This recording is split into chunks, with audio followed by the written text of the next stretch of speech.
Si Tash kasi also, she finished her studies before me.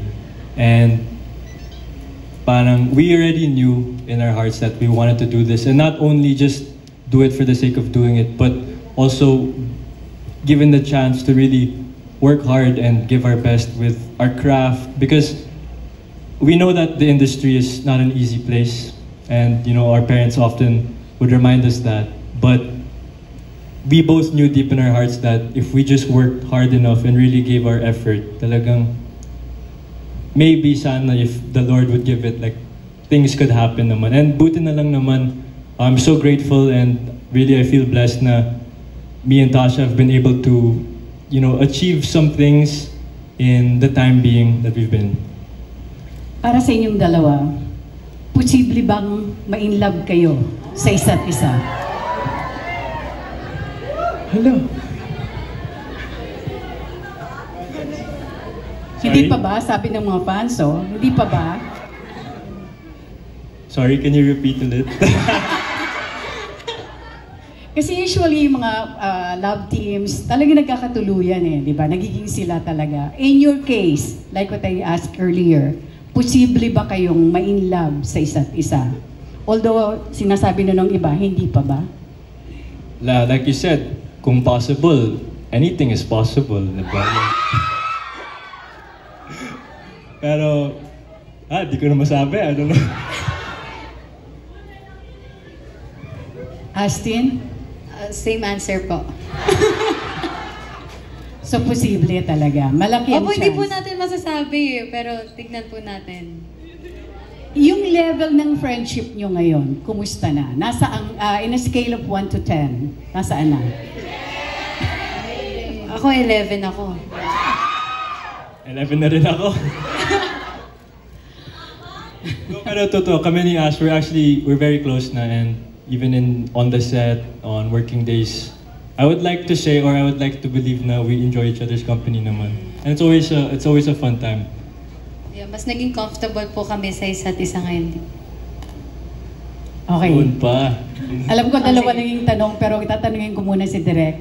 Direk, while doing this movie, sabi mo nga may andun yung magic, andun yung chemistry, but of course, meron pa rin kayong napapansin sa kanilang dalawa. Working with this two, kasi first time nyo silang na-direct.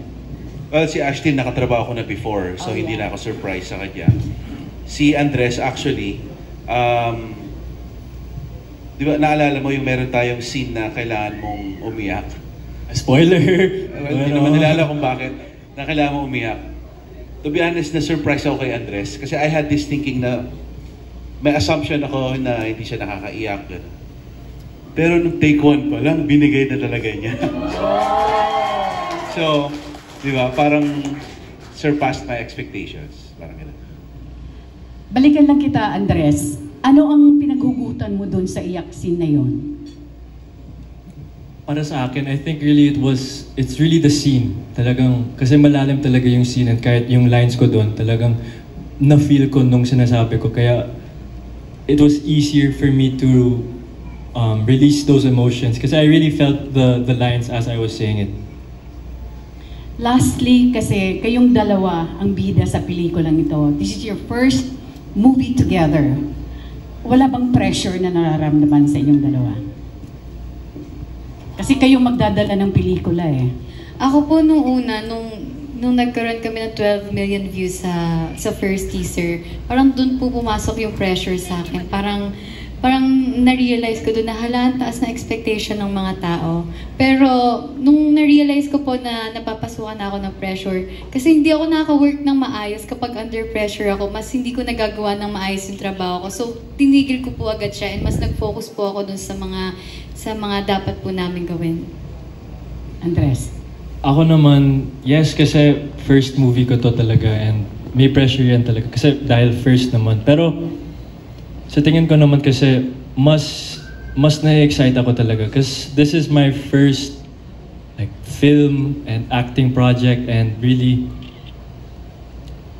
kahit noon pa naman nung bata pa ako, I always dreamed na one day I'd be on the silver screen, and jumping from teleserye, you know, from a series to now the silver screen, you know, I can say that I'm in the middle of one of my dreams. And so, for me, parang, it's much more of excitement than pressure. But the pressure is definitely there, and importante din yung pressure, you know, if you want to do a good job and produce good work, you need the pressure in.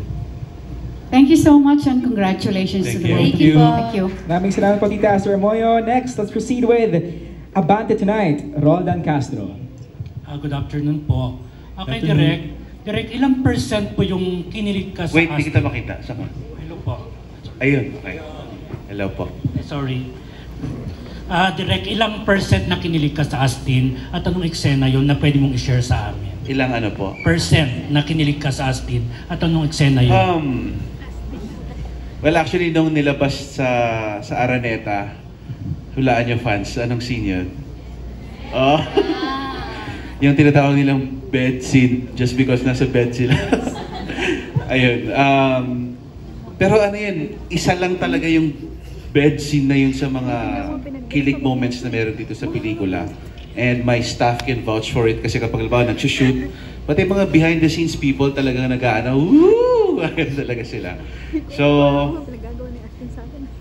ayun, ako feeling ko yung yung pinasilip na eksena na nasa kama sila. Yun yung isa sa mga pinakakilig moments sa pelikula. Okay, Direk. Pero what I can promise is, hindi lang yun. Ayan. Kayo, Astin, ilang percent kayo kinilig sa isa't isa sa mga eksena nyo?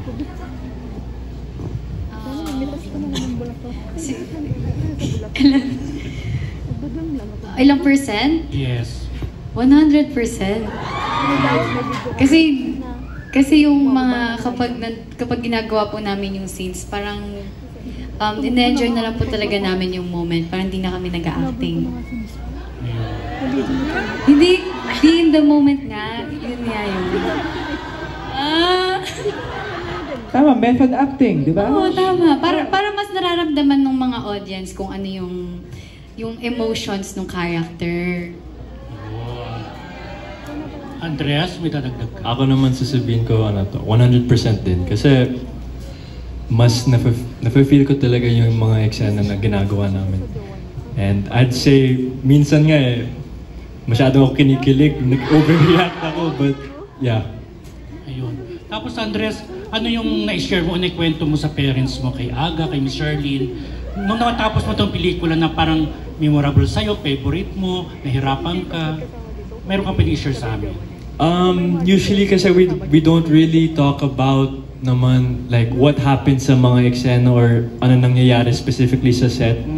Pero when I come home naman and I get the chance to talk to them, it's always just I share the experiences, the firsts and the lasts of working. You know, I always often share with my parents like the feeling I get when I'm on set because I genuinely really love my job and I really appreciate the craft, and that's what I talk to my dad about, is like the craft of acting. Kasi kahit bago pa lang ako, I'm still trying to learn and learn.